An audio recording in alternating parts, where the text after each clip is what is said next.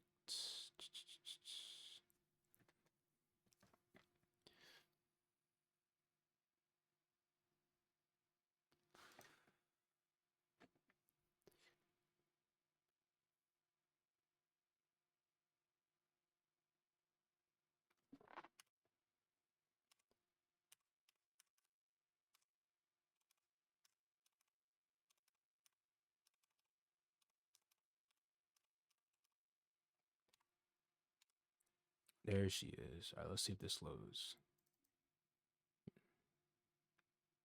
No, this was good. I was just surprised to see someone. Yeah, to be honest, bro, I have so many like beats that I'm about to like put out and everything. So I figured like why not just stream while I'm mixing all this stuff down. I'm gonna do probably like a live like cook up one, probably like next week. Cause someone had asked for like a vocal tutorial too. So I'm gonna do that next because I know how to engineer vocals and stuff too. So let's see what this one is when this loads up.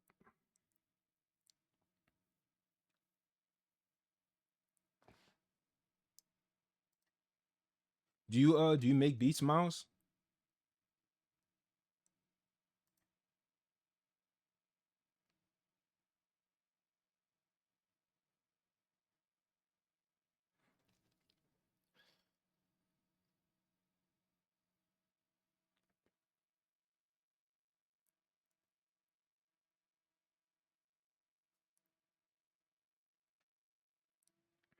Bro, I mean, yeah, about to start. Word. You start doing you record yourself, you record other people.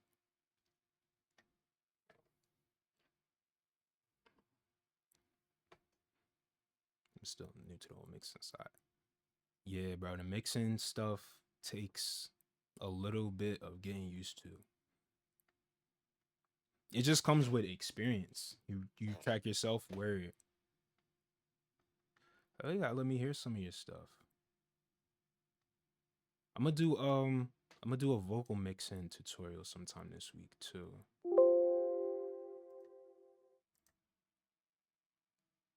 What type of genre do you make?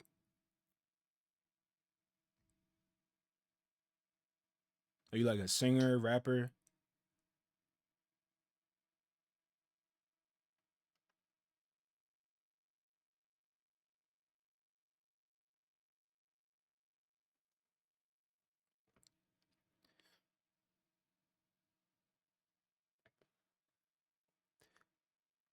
Indie pop. I'm not too familiar with that. Is that like regular pop? Or like who would you say you like take inspiration from? I don't have any vote. Yeah. Yeah, me either, bro.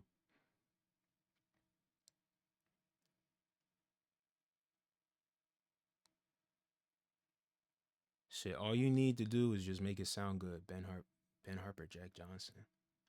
I gotta Google. Oh, I gotta Google these guys. I don't know who either of those. Jack Johnson.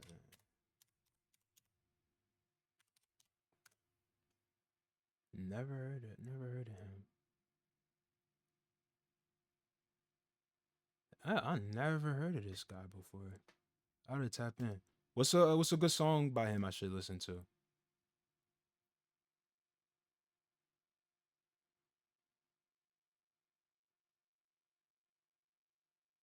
I never heard of him before. Also, I don't really listen to a whole lot of like that style of music, but I pretty much appreciate everything except for I can't do country and I can't do like heavy screaming metal. It's like the two things I can't do, bro.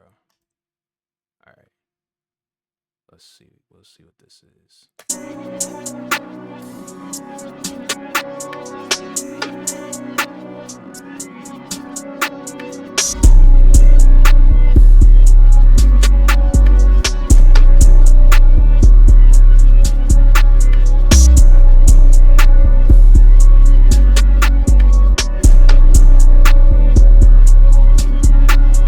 All right, this will be a good one to work on. All right, bet.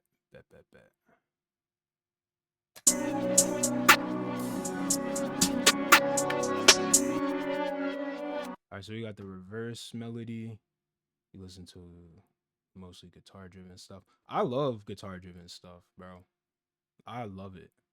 Like I like even just listening to sometimes just someone playing guitar, like just like an instrumental.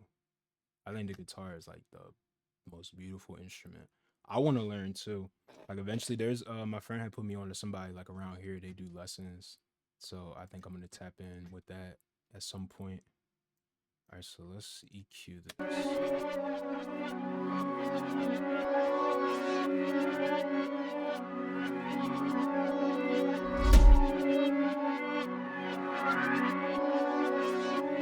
we'll do a little high shelf, bring some high end back in. Oops. So we'll do this like around like 3K.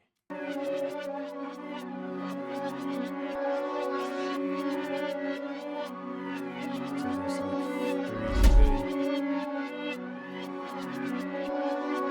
Alright, that's cool. Reese. Same thing like we was talking about earlier, that mid-side move. So we're just taking everything below 150 hertz and we're moving it out of the middle channel. You'll be good. You already know how to make stuff sound better. Yeah, bro. I'm hoping, bro. I just know it takes a while, and I high key wish like I would have started like during the pandemic because that's when I first thought about it, and I don't know why I didn't, but I didn't, and I wish I did because I would definitely be a lot further along, but there's no time to start like the present. So I was talking to my friend actually like last week. He was giving me some recommendations on like which ones to get as like a starter guitar. Yeah,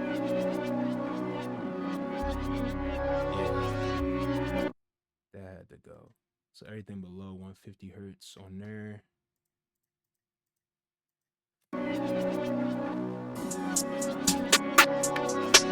So playing this hi-hat a little.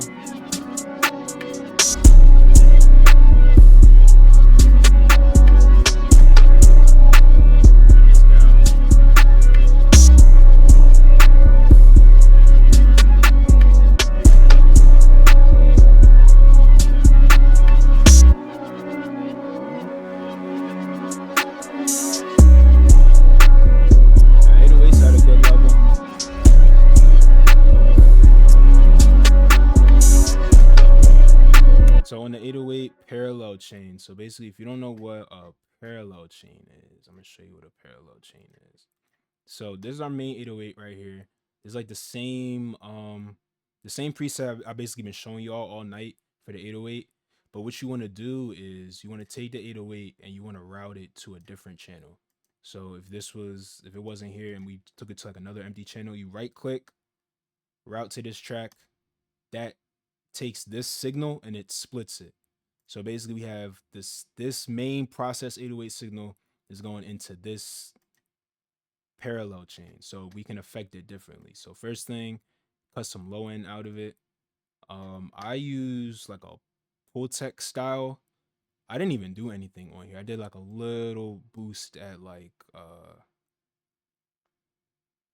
definitely. Yo, appreciate you pulling up, Miles, for real.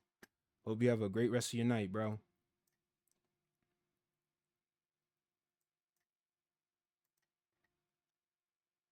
Let me see what else. Oh yeah, Pultec style. Just did like a little boost at like 100 saturation and then into a distressor. So distressor is my favorite one for like a parallel chain. So we're getting like 14 dB in reduction. So if I turn this off, it's super subtle, but you just hear it pop like a little bit more. What else? What else was on my list to cover today?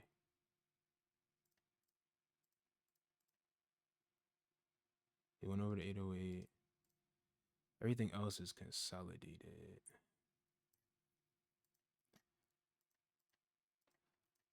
All right, so we'll go over like panning real quick. So panning, hi-hats you typically want to pan them to the left to move them out of the way. Open hats I typically go more towards the right and it gives it a little bit of gives your mix a little bit more of like dynamic range. So we'll see panning wise where we're gonna put these open hats at. So since this is hitting like right on the 808, it's like tss, tss, we'll go ahead. We'll move these over to the right since these are the more constant ones. So now we got the hi hats pan left, open hat pan right. Then we have another open hat. So what I'm gonna do is go in with an EQ real quick. Just make some room super fast.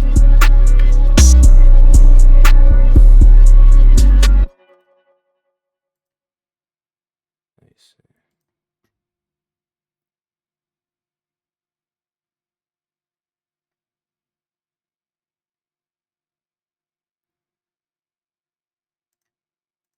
Yeah, I forget to put this back on.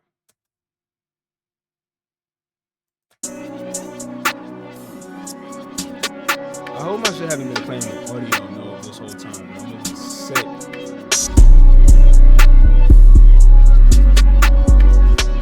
Hold on, I gotta check something. Hold on.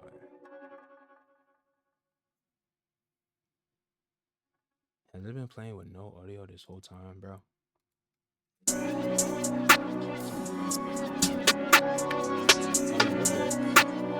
was about to say, bro. I thought I was losing my mind for a quick second. Because I had to do it before I had to open this like Voxengo John. Alright, cool. So that's sturdy. Let's go to another one.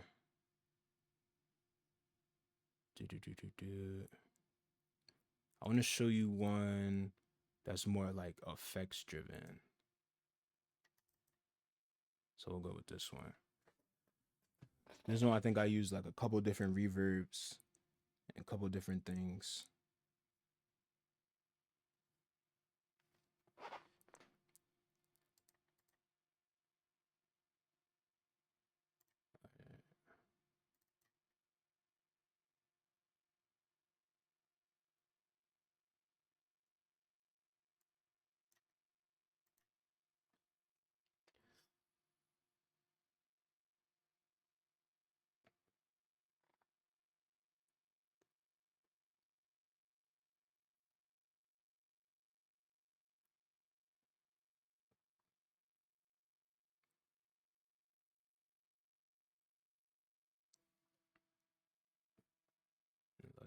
Let's see.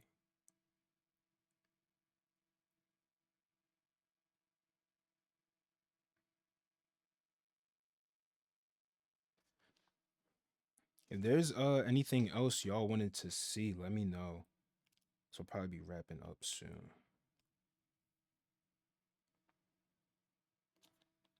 Or feel free to shoot me a DM too. I made like a list. I tried to tackle like all the basic stuff.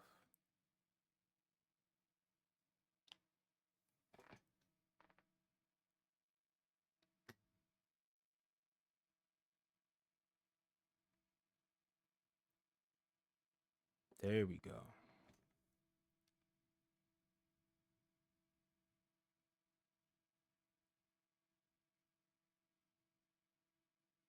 This is a big project. This is why it's taking so long to load.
go over. We can go over the we can go over like the guitar sends and everything real quick. So this is the main.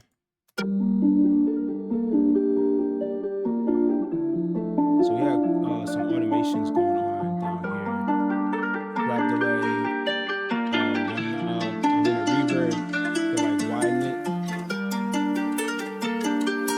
And if I turn all the effects off, so you can kind of hear how it kind of loses a little bit of body. And if we turn everything off right here. So let's go over real quick. Let's go over these. We went over the reverb already. We can go over the delay and then we can go over the parallel. So let's turn the reverb off. So this right here, this is a slap delay. This is a little different than like a regular like quarter note or like an eighth note delay because it's a lot faster. So this one we used, what is this, primal tap? Yeah. So you can go super quick with like how it's going from ear to ear. So let's find a part where it's not automated. So we turn it all the way up.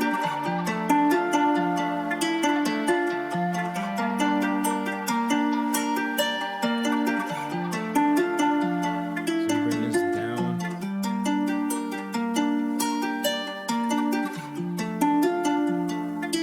So just blend it in a little bit.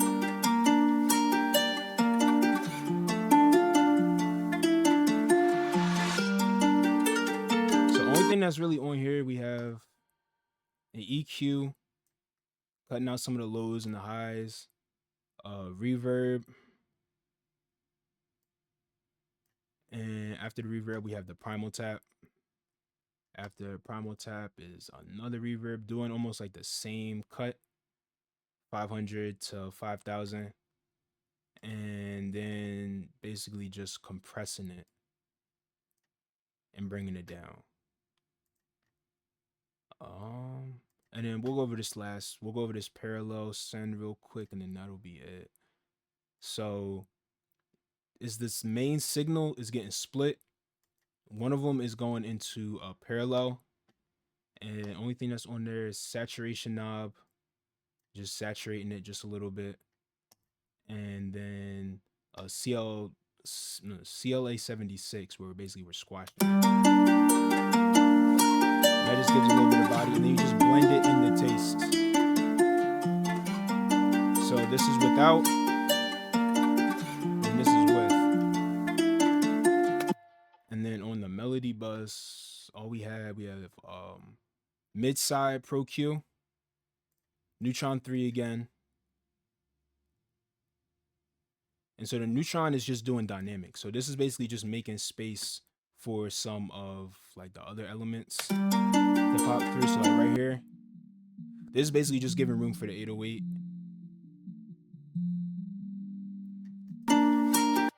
And then right here, this is just shaping like that upper mid range.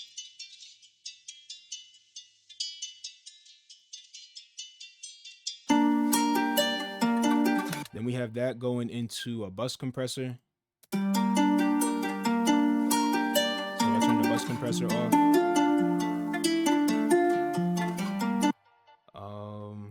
Goldfoss.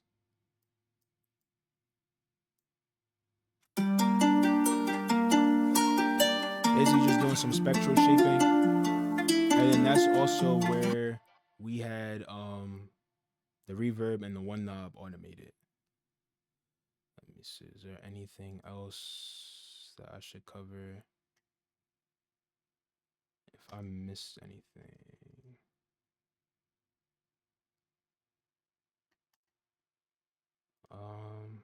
I already went over the drum bus, drum parallel.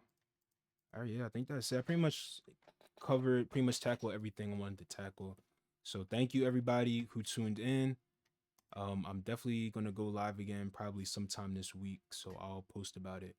But thank you everybody, I appreciate it. Enjoy the rest of y'all nights.